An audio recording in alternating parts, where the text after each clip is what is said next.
I know. I'm just going to eat less and move more, and the weight's just going to come off, right? Not exactly. Hey there, I'm Cam Allen. Welcome back to the Menopause Method. This is part one of a three-part series diving into the midlife metabolism so you understand what's happening and you're going to walk away with many solutions, simple solutions to get your metabolism moving again. You see, when we get to midlife, our metabolism is more complex than just burning calories. It's about how your body processes that energy and how we respond to stress and hormones and all the lifestyle changes that happen in midlife. Think of your metabolism this way. It has two sides. The energy equation side, which I like to call the calorie calculator. It's how your body burns and uses calories. And then the second side of our metabolism is the barometer side. The barometer side is how our body responds to stress, to hormones, and lifestyle things that also, and thoughts, and also how that affects our metabolism. So when I think about coaching, coaching is an art and a science. The science part is the calculator. It's calories in, calories out. The art part is the barometer, like where's the body feeling the stress and the burden, and how can we take that burden away from your body so your body can release the weight? See, when we get to midlife, our metabolism has shifted because our hormones have shifted. And it's not that you're broken, we just require a different approach. And so today we're going to break down the energy equation, the calculator side of your metabolism, how your body burns fuel and what actually impacts calorie burn in midlife. Yes, I first want to say that calories do matter. You know, there's people that get in arguments on the internet all the time. Some people believe it's only the stress that affects the metabolism. And then there's another group of people that think it's only calories in, calories out. By the way, they're usually guys and they're usually arguing to a menopausal woman that you're just eating too much. And I'm here to tell you, I've seen it in myself and I've seen it in too many clients. You can eat like a bird and still gain weight. So that means that there's more than just calories in, calories out. There's something else going on. And that we'll discuss next week in part two, the barometer. But this week, I want you to understand the four key parts of the calorie in, calorie out part of your metabolism, the calorie calculator, if you will.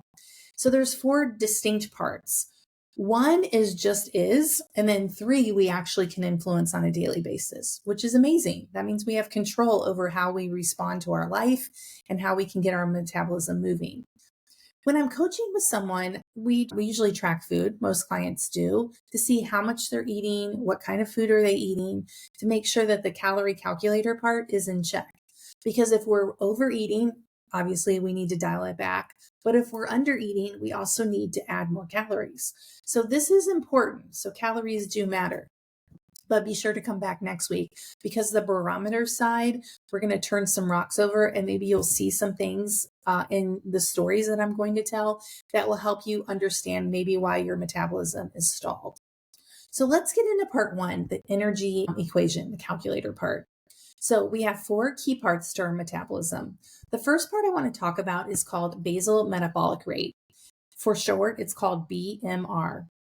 It's the foundation of your metabolism. This is the number that your body needs to burn, number of calories that your body needs to burn just to keep you alive, Breathing, circulation, digestion, your organs functioning, that's your BMR. It makes up about 60 to 70% of your daily calorie burn. Just being. You burn that many calories just being alive. In midlife, BMR naturally starts to decline because we have something called muscle loss or sarcopenia, which means we are burning less calories at rest. So how do you support your BMR? Strength training is the key here. Muscle is very metabolically active, meaning the more muscle you have, the more calories you can burn doing nothing. When it comes to strength training, I recommend like 2 30-minute classes a week or head to the Menopause Minis, which I'll have in the show notes, and get your 60 minutes in 10-minute chunks, which is so easy to do. So that's the first section, your BMR. Again, it's 60 to 70% of your daily calories. The more muscles you have, the more active your metabolism is going to be at rest. That should be really good news. The second part of your metabolism is actually the largest changeable part that you can change every single day. It's called NEAT. It stands for non-exercise activity. NEAT includes all your movement outside of formal exercise. So that means walking, fidgeting, cleaning, standing instead of sitting, me moving my hands while I record this podcast. All of that accounts to about 15% of your daily calorie burn. Now, what does that have to do with midlife? As we age, let's be honest, we tend to move less during the day. Hello, we're sitting more. So if we're not moving as much, that means we're going to have a lower NEAT and a slower metabolism. So what's the easiest way to increase our NEAT? Daily steps. And this actually counts for 3 times more than exercise. Daily steps actually matter more than your gym session. So getting your steps every day is one way to do it. Also, you can just weave in more movement throughout your day. So for example, if you're on the phone, pick up the phone and walk around while you're on the phone. Parking further away, taking the steps, stretching between work sessions, whatever it is, even setting a timer on your phone to make sure you're getting up and moving throughout the day. All of that matters because again, 15% of your calories about every day is determined whether you're moving or not. That's huge. The second changeable part of our metabolism is called exercise activity thermogenesis. So we had non-exercise is about 15% of your calories, and exercise, are you ready, is only about 5% of your daily calorie burn. So this is the calories that we burn during structured exercise, like strength training, cardio, yoga, etc. And again, I think it's really surprising that only 5% of our daily energy burn is based on the eat part of our metabolism, the exercise part. Diet culture told us to eat less and exercise more. That was the only thing that mattered. They didn't tell us about NEAT, and they certainly didn't tell us that exercise is only 5% of our daily calorie burn. So it's really typical for many women in midlife to over rely on cardio right now and completely ignore strength training, which actually will slow your metabolism over time. So this is how the BMR fits in. Every time you strength train, you're depositing into your resting metabolic rate, what you burn at rest. Strength training, muscle, actually makes that part of your metabolism optimized. And also it fits into the 5% of your exercise activity. The third part of your metabolism that you can change is called the thermic effect of food. Now, believe it or not, you burn more calories digesting food than you do exercising. Let that sink in. We burn 10% of our daily calories is calories used by our digestive system when it's digesting the food that we eat. So let's review here. So non-exercise activity is about 15% of our calories.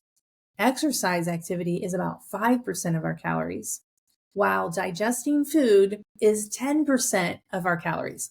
These are estimates, of course. So your body burns energy digesting foods. Now, not all food is created equal. Different foods require a different amount of energy in order for them to burn. And do you have a guess which of the macronutrients uses the most energy in digestion? Any guesses? It's protein. Protein has the highest thermic effect of food. Anywhere from 20 to 30% of the calories from the protein you ate is going to be burned during digestion. So if you ate 100 calories of protein, 20 or 30 of those calories out of the 100 are going to be burned by your body in the digestive process. That is amazing. Now, we could have a whole episode on why protein is so important. If we're strength training, we need protein to build our muscles. Protein is amazing for satiety, and it helps regulate our blood sugar, which we'll talk about more in episode number 2 in this series. But eating enough protein helps our metabolism stay active. So we know that protein uses 20 to 30% of the calories in digestion. Carbs is like 5 to 10%. Not surprising. Have you ever eaten like a carb heavy meal and you were hungry again quickly? Yeah, that's why. You don't stay satisfied as long. Fats have actually the lowest thermic effect. It's anywhere from 0 to 3% of the calories are burned in digestion. So how in the world do you optimize your thermic effect of food? Well, aim for 25 to 30 grams of protein per meal to support your metabolism and your satiety. When you feel satisfied, you're going to have less cravings, you're going to have more energy, You're burning more calories because protein requires more energy to digest. That's pretty awesome. So how can we support our metabolism in midlife without extreme dieting? Because if you've ever tried extreme dieting, you may have noticed you felt sluggish, so you weren't moving. So NEAT was affected. Maybe you even felt bloated.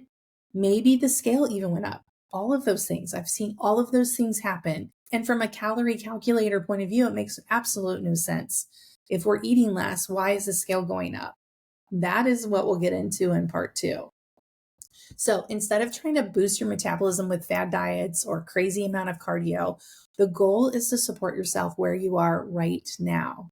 So here's my short list of action steps for you. You got to prioritize your strength training. Having more muscle means that your metabolism is going to be more active. So let's think about this. It affects your BMR, your basal metabolic rate, because more muscle means you're burning more calories at rest. It also influences your exercise activity. Every time you're strength training and taking the effort to build your muscles, you're depositing into your future. You're going to feel great now. You're going to have more energy today, but also in your future.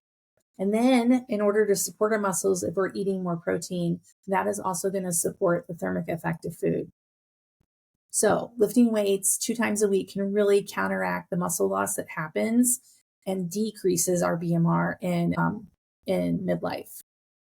If you're not into, 2 minutes, please check out the menopause minis. They are 10-minute strength workouts. And you just say, it's 10 minutes. I'm going to go do 10 minutes. And it's so easy to comply with that. If you have more time, you can stack them together and do 20 or 30 minutes, but 10 minutes a day is amazing. Moving more every day matters. That's the NEAT part of your metabolism. Getting your daily steps is very impactful. In fact, it's more impactful than one single workout. Simple movement habits like standing more or stretching, walking after eating, all of that, tracking your steps, keeps your NEAT high and your metabolism firing. Next, eat for your metabolism. And that means increasing your protein 25 to 30 grams per meal. That supports the thermic effect of food part of your metabolism, as well as the muscle building, which we know is so important. We also know that eating more protein balances your blood sugar. So that's good. Other dial movers when it comes to your metabolism, which we'll talk more about in part 2, is managing your stress to lower that cortisol. Chronic stress slows your metabolism and encourages fat belly storage. We don't want that. Deep breathing, meditation, mindful movement like yoga, all of that can help regulate your cortisol. We'll talk more about that next week. And believe it or not, sleep. If you're not sleeping, making food choices or wanting to work out it's really, really hard when you're not sleeping well. So poor sleep disrupts your hormones that regulate your hunger and your metabolism, raises your blood sugar. You're in the kitchen hunting for something in a box or a bag that is salty and crunchy. So let's be honest, if we're not sleeping, all of this becomes more difficult. I have a free sleep guide. I'll link it in the show notes. If you need help sleeping, I've got some great tips that help me learn how to sleep in 2020. So check it out. It's totally free. Here's some final thoughts. Your metabolism is not broken. We just have to understand what's happening and learn to work with it. Understand that your body is adapting to the hormonal shifts that happen in midlife, the stress, the lifestyle factors, all of those things, even your beliefs, all influence your metabolism.